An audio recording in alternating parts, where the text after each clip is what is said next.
Now we are going to see loading type. This is first type of loading, which is known as flat loading. Just draw a rectangle and put outline using a zari thread or silk thread. We are going to fill this box using chain stitch and lock stitches. Take a loop and start putting chain stitches in the outline. You can even, after completing the stitches, you can put the outline. But for basic, for the first time I am showing that first you put an outline, then the stitches will be neat. So for that thing I just chosen to put the outline first. While turning the rectangle, just put a lock stitch and turn, and again continue with the small chains.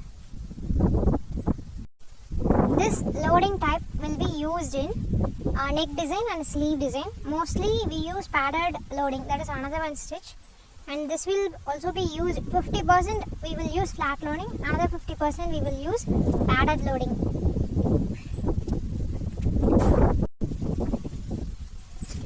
After completing the outline, take a silk thread and start putting chain stitches. You should put only one chain. And one more thing is, this rectangle should not be more than half to 3/4 of the inch. It should be half inch or else 3/4 inch. Not more than 1 inch. Put one chain stitch. Inside the outline, just put lock stitch. The chain stitches should be straight. One chain stitch and lock stitch on both the outlines. Again turn back, put one chain stitch, one lock stitch. Again turn back, put one chain stitch, one lock stitch. You can select this filling, you can select this loading type in flower images also. Because if you have small petals, you can choose this type to fill in the petals. Just put one chain stitch and 2 lock stitches at the outline.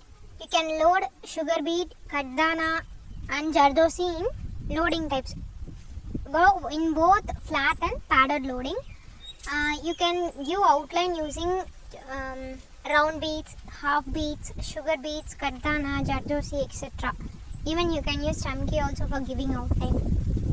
You can give either before starting the stitch or else you can, after completing the stitch, you can give outline. In a neck, if there is a 2 line, you can directly go with flat loading or padded loading. Any one type you should compulsorily practice, because we will repeat it most of the times in the blouse. So either flat loading or padded loading, you should practice any one type. Later you can practice the another type. But one type is compulsory to practice now. And in blouses, which is easy for you, you can apply it. Either if flat loading is easy, you can go with flat loading. If padded loading is easy, you can go with padded loading. If any customer asks you to give a particular type, that time you have to put that particular type, or else you can go with your choice, personal choice. In flat loading, the stitches will be straight. In padded loading, the stitches will be crossed. That is the difference. We are putting the same chain stitches and same lock stitches we have seen in fillings. If you are putting in a grand blouse, just go with paste a piping thread and you can start putting embossed loading. There are 3 types of loading. One is flat loading, another one is padded loading, and the third one is half loading. Half loading is little bit different because we use mostly buttonhole stitch.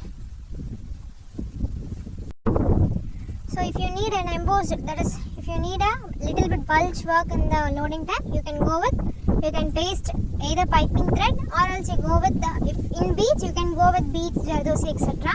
Just paste it and start putting the stitches. One more thing, in embossed loading, I will show you how to stitch piping thread.